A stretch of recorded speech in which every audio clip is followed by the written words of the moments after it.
আসসালামু আলাইকুম। মাশাআল্লাহ মাশাআল্লাহ, মেয়ে অনেক সুন্দর। আমার আর আমার ছেলের পাত্রী পছন্দ হয়েছে। মা, এক্সকিউজ মি, এই মেয়ের ব্যাপারে আমার একটা মতামত আছে। এখন না, তোর কথা পরে শুনবো। মা, মতামত যদি নাই শুনবে তাহলে আমাকে এনেছো কেন? আপা, আপনাদের মেয়ের ব্যাপারে আমরা পজিটিভ। মা, আমি না বুঝতে পারছি না যে একটা বার আমাকে জিজ্ঞেস করছো না যে মেয়েটাকে আমার পছন্দ হয়েছে কিনা, তা নিয়ে আসছো কেন এখানে? সমস্যা কি তোর? আপা আপনি বলেন, আপনার কি মতামত? আমার কোনো আপত্তি নাই, আমি রাজি। আলহামদুলিল্লাহ। এসো, তোমাকে আমার জরুরি কথাটা বলতেই হবে, এখানে বসো। বা তুমি এটা কি করলে? আমি কি করলাম? তোর ভাইয়ের বিয়ে ঠিক করলাম। দুনিয়াতে কি আর কোনো মেয়ে নাই? মেয়েটা কি তোমার চোখে পড়লো? আর আমার একটা মতামত নেবে না? তোর মতামত দিয়ে আমি কি করব? তুই বিয়ে করবি নাকি? যে বিয়ে করবে তার পছন্দ হয়েছে, ব্যাস। ওখানে উপস্থিত ছিলাম, আমার একটা মতামতের মূল্য আছে না? তোর মতামত নিব।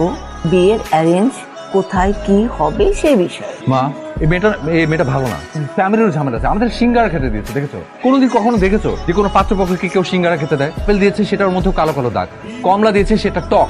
দেখা যাবে আমার ভাইয়ের লাইফটা টক বানিয়ে ফেলেছে। তুই কি সিঙ্গারা সমোসা দিয়ে ফ্যামিলি যাচাই করতে চাস? না, তা হবে কেন? আচ্ছা ঠিক আছে মা, আমি এই মেয়েটাকে চিনি। চিনিস? ভালো কথা। কিভাবে চিনিস? চিনি আর কি, আর কিভাবে চিনি সেটা পরে বলছি। বলে কি মেয়েটার কিন্তু ঝামেলা আছে। ঝামেলা মানে? ঝামেলা মানে মা, মেয়েটা ভেরি ডেঞ্জারাস। আমি মেয়েকে হাড়ে হাড়ে চিনি। তুমি জানো এই মেয়ে কি করে? এই মেয়ে তোমার ইয়ে খায়, তোমার সিগারেট। শুধু সিগারেট না, এই মেয়ে কি করে জানো?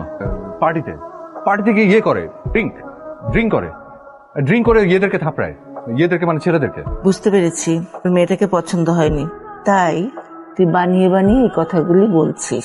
আমার কিন্তু সেরকম মনে হলো না মেয়েটাকে দেখে। সত্যি লক্ষ্মী একটা মেয়ে মনে হয়েছে। মা, তুমি তোমার যে ছেলের কথা বিশ্বাস করছো না? আমি তোমার ছেলে মা, তুমি আমার কথা বিশ্বাস করছো না? ইমোশনাল ব্ল্যাকমেল করা আমার কাজ, তোর না। আচ্ছা ঠিক আছে, এখন আমি তোমাকে যে কথাটা বলবো সেই কথাটা আমি তোমাকে বলতে চাইছিলাম না, কিন্তু আমি বলতে বাধ্য হচ্ছি। এই মেয়ের 4-5 জনের সাথে সম্পর্ক ছিল।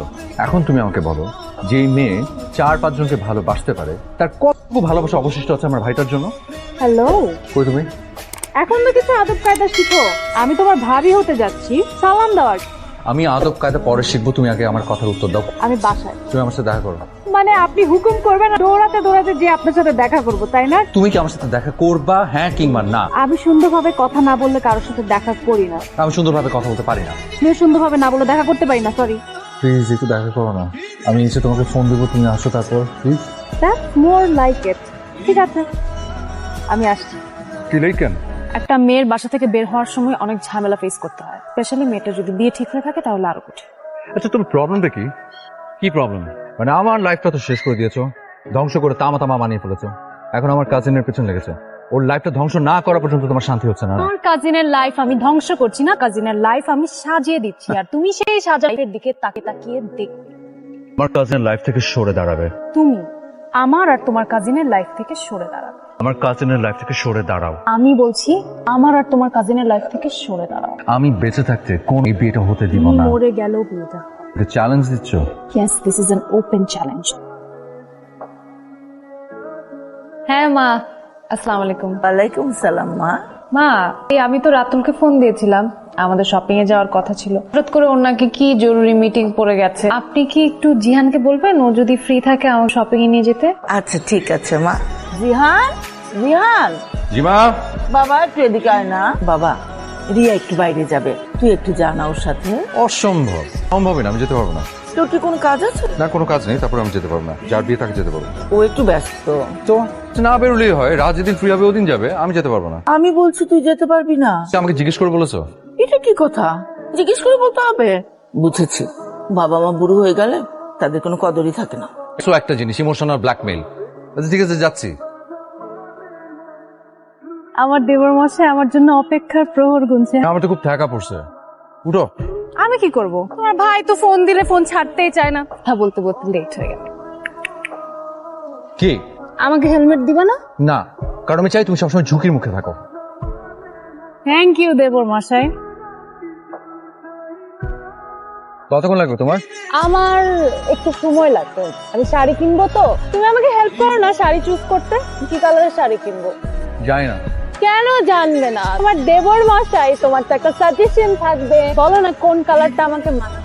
কুচ্চা কালারের শাড়ি কিনো। হাই, আচ্ছা তোমাকে দুইটা কথা জিজ্ঞেস করব। আমাদের তো দুদিন পর বিয়ে হতে যাচ্ছে, আমি তোমাকে কি নামে ডাকবো বলো তো? তোমার আমাকে যে নামে ডাকতে ভাল লাগে তুমি সেই নামেই ডাক। আমি তাহলে তোমাকে জান বলে ডাকবো, ওকে? আচ্ছা জান, আমাকে একটু সাজেশন দাও না, আমি কি কালারের শাড়ি কিনবো? তোমার গালগুলো তো একটু পিঙ্কিশ, পিঙ্ক কালার শাড়ি নিও। Thank you. নির্লজ্জ, বেহায়া, কয়টা জান লাগে তোমার? তোমার কি চলে? না আমার চান্দি গরম হয়ে যায়।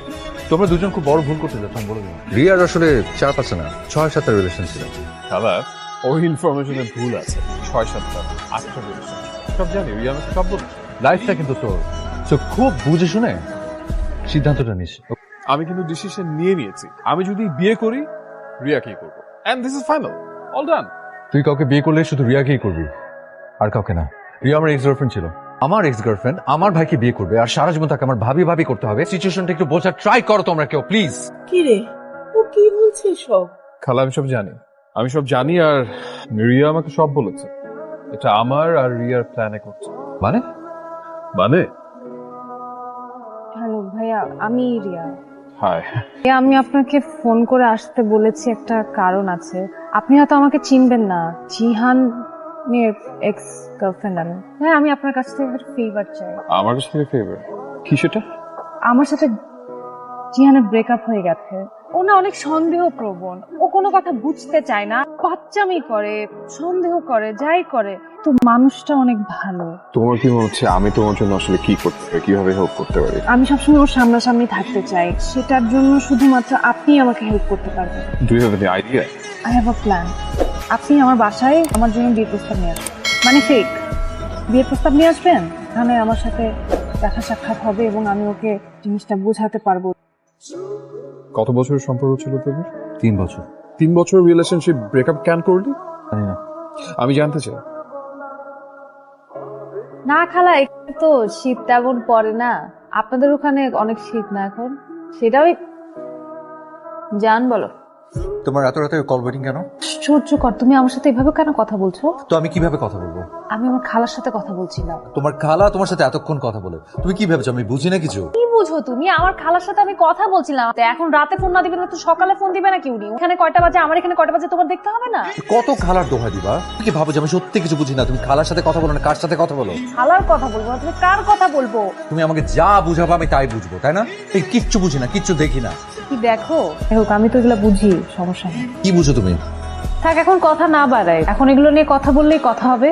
মাথা ঠান্ডা করো, কালকে তোমার সাথে দেখা করে কথা বলবো। ওই যে আরেকটা লেম এক্সকিউজ। তোমার কথা শেষ হয় নাই, একটা লেম এক্সকিউজ দিয়ে ফোনটা রাখতে যাচ্ছ, তাই তো? ঠিক আছে, রাখো, এক্সকিউজ দিতে হবে না, আমি রেখে দিচ্ছি, বাই। এরকম সিলি ম্যাটার্স নিয়ে কেউ ব্রেকআপ করে? কালকেই রিয়ার বাসা যাবে, রিয়ার বাসায় যে রিয়াকে সরি বলবি। সরি করে বলতে হবে। তোর না, তোর মানসিক সমস্যা। রিয়া খুব ভালো একটা মেয়ে, আমার ওকে একদমই খারাপ মনে হয় না, আমার ওকে বেশ সাংসারিক মনে হচ্ছে। আর সবচেয়ে বড় কথা কি জানিস, তোকে সত্যি অনেক ভালোবাসে, আর তাই হয়তো আমাকে সব খুলে বলেছে, এই প্ল্যানিং করেছে, ও তোকে হারাতে চায়। বলো, দেখেছো কেন?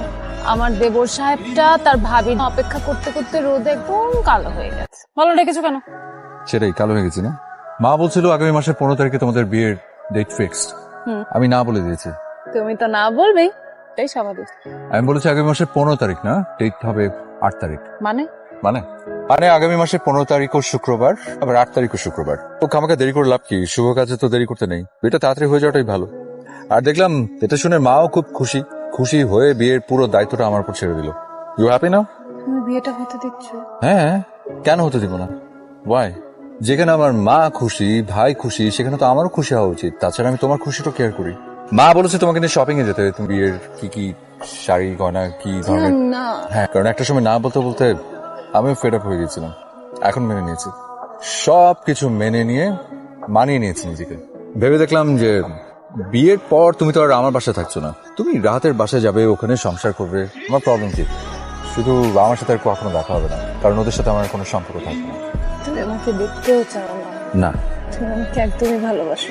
আবার ইম্পসিবল। লজ্জা থাকলে আর ভালোবাসার নাম মুখে দেবে না। সরি, আমি সরি ফর এভরিথিং। আমাকে রাত সব বলেছে, সব। তার মানে আমি সব জানি। পান করছিলাম, তোমাকে একটু বাজিয়ে দেখলাম, খাপালাম। তুমি একাই খাপাতে পারো, আমি পারি না। তোমার আমাকে খেপাতে এত ভালো লাগে কেন? তুমি শুধু খেপানোটাই দেখলা, আমি যে তোমাকে খেপানোর জন্য তোমার কাছাকাছি ছিলাম তুমি সেটা দেখলা না। না, কারণ আমার দেখার কথা না, চোখ জ্বলছিল। দেখতে পাও? সরি জান। কয়টা জান তোমার? আমার একটা